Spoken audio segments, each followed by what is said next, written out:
Hello, I'm the Irish guy, and right, let's take a look at what happened in the Premier League this week. And don't worry, Championship forfeits coming later this week. Right, let's go. Relegation battle. Okay, instead of going through every game featuring Burnley, Sheffield United, and Luton Town, let's sum them all up together because, lads, this season feels so very pointless. Look, I'm not stupid, okay? When teams get promoted from the Championship, I don't think they're all going to stick around long term. I know that for some of them, they are going to be about as prepared for the top division as I would be to try and beat Melissa McCarthy in a pie-eating competition. Yeah, I'd barely be able to get through the third meringue without slurping vomit down my chin, but I always expect at least one team to survive, to stick around longer than a year, because otherwise, what is the point? Having Sheffield United, Burnley, and Luton all slip out of this division without giving us so much as a proper relegation battle, it's actually pathetic. What was the point? Even affording those three the luxury of match of the day nights this season, it's about as pointless as having a pen pal in Fiji. Yeah, you ain't ever gonna meet. Don't get it twisted. You might try and kid yourself into thinking that we have been given a relegation battle this season.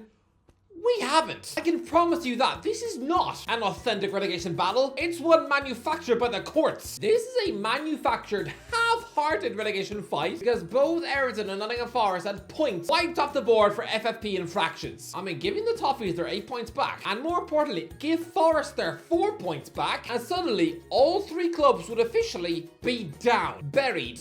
Not even a whisker of survival left. But I don't really blame the managers, because they all have championship squads. Right, so Forest just blitzed through Sheffield United with ease. And look at them. This is Forest, the team 17th in the league. Out of all the teams that were in the Premier League last season, they are officially the worst. But even still, look at them. That starting 11 on Saturday afternoon. They had a World Cup winning right back, a centre-back pairing featuring an Ivory Coast international, and a Brazilian youngster who was on Man City's radar last year. In Belgium's current #1 goalkeeper of Euro 2024 in net, an ex-Chelsea left-back with 40 Nigeria caps, a former Palmeiras wonderkid in midfield, a winger who has scored for Manchester United in the Champions League, a former Chelsea hotshot who was heavily linked with Bayern Munich, and oh yeah, an underage England world champion who cost nearly £50 million, and New Zealand's record goal scorer shoved up front. Okay, to be fair, that's not exactly an impressive thing to boast about, considering that country is essentially Hobbitville, where most males eat 14 protein shakes a day whilst eating scrambled egg off a rugby ball in bed. But still, even the Forest's bench includes a USA #1 goalkeeper, a former PSV midfield superstar who was linked with every European giant last year. They have an American starlet who's playing for Borussia Dortmund in the Champions League this season. He might get a Champions League winner's medal this month. Oh yeah,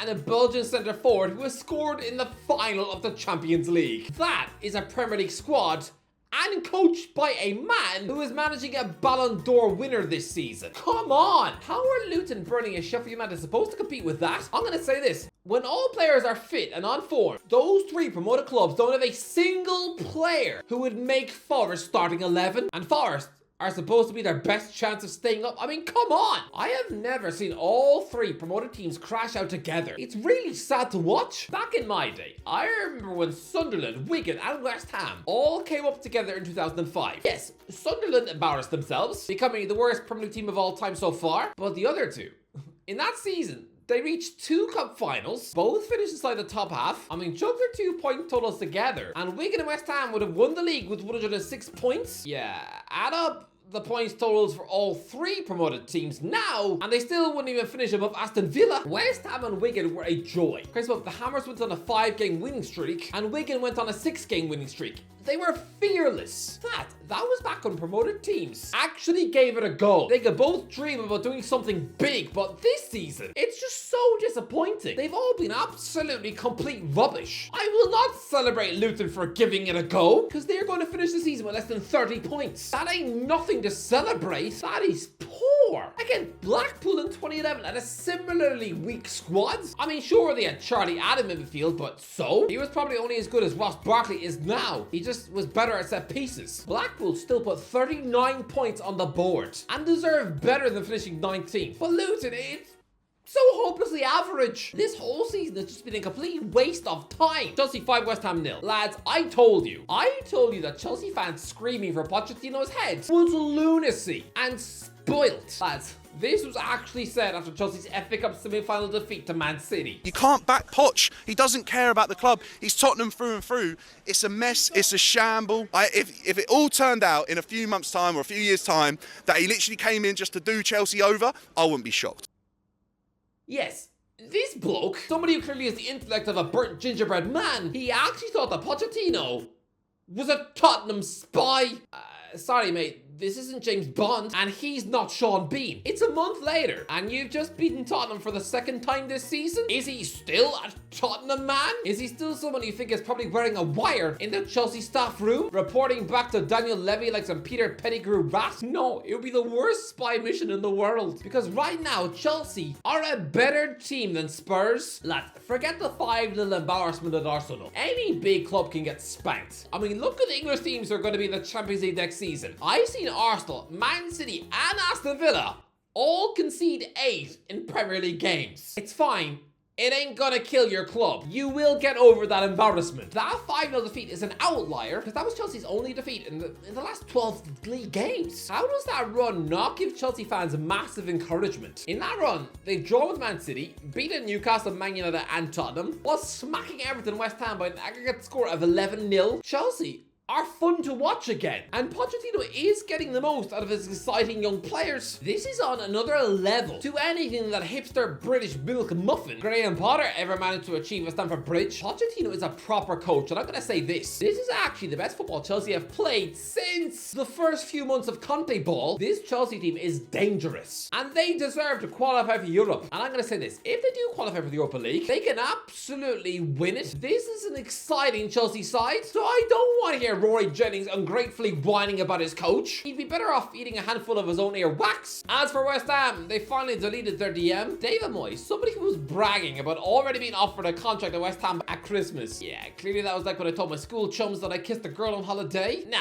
not unless you count Barbie dolls in the Dublin airport toilet. Moyes is going, and after holding disastrous talks with Ruben Amorim 2 weeks ago, where he's since come out and ruined Sporting Lisbon's title parade by just continuously groveling to the fans for forgiveness. Honestly, it was like Tiger Woods being paparazzi'd out on a date with his children's nanny. I don't understand. Liverpool wanted Amorim, and yet he takes up West Ham's invitation. It's like a young woman being offered a date with Brad Pitt, and she instead declines to go bowling with Luke Littler. What? I know his protracted sack by West Ham being leaked in the papers. It feels like what happened to him exactly 10 years ago at Man United. So that is unfortunate. But lads, this whole West Ham project has gone so stale. Lads, this was the 7th time this season that they've conceded more than 4 in a game. It's the 5th time they've conceded 5. He absolutely needs to go. But Julian Lopetegui? Is he really the exciting answer?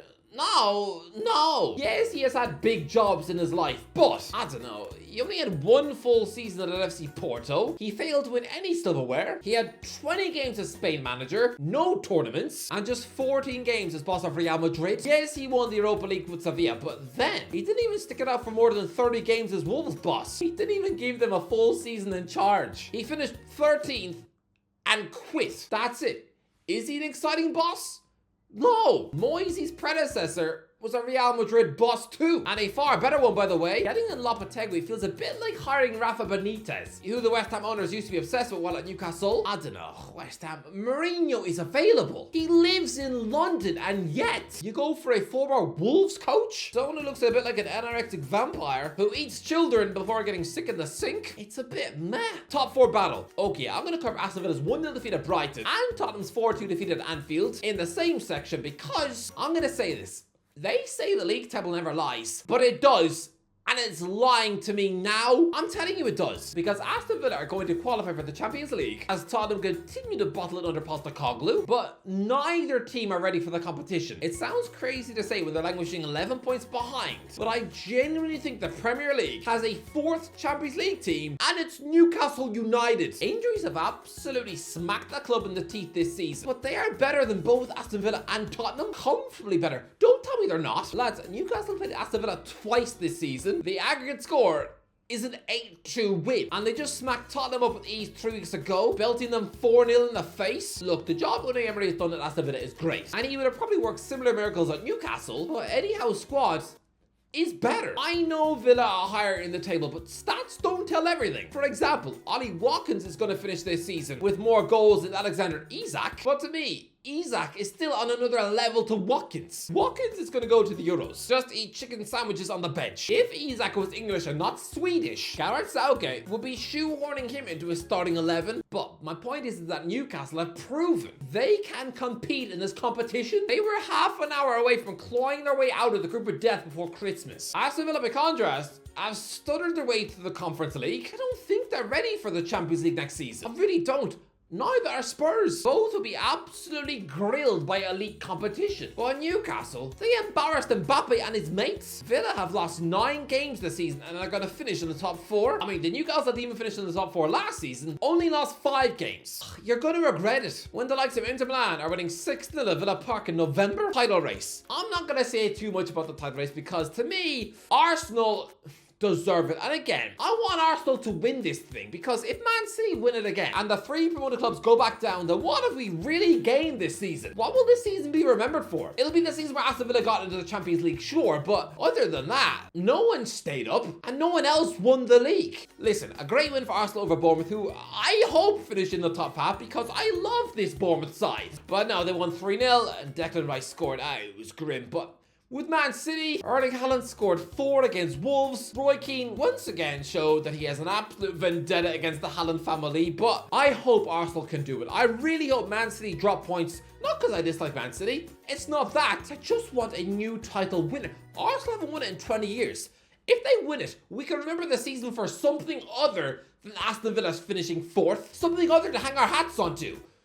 But we shall see. Anyway, that's the video. Let me know, what do you think? Has the season been a complete waste of time? Let me know in the comments section below. If you enjoyed the video, don't forget to give a like, share, and subscribe. As always, I'll talk to you in a while.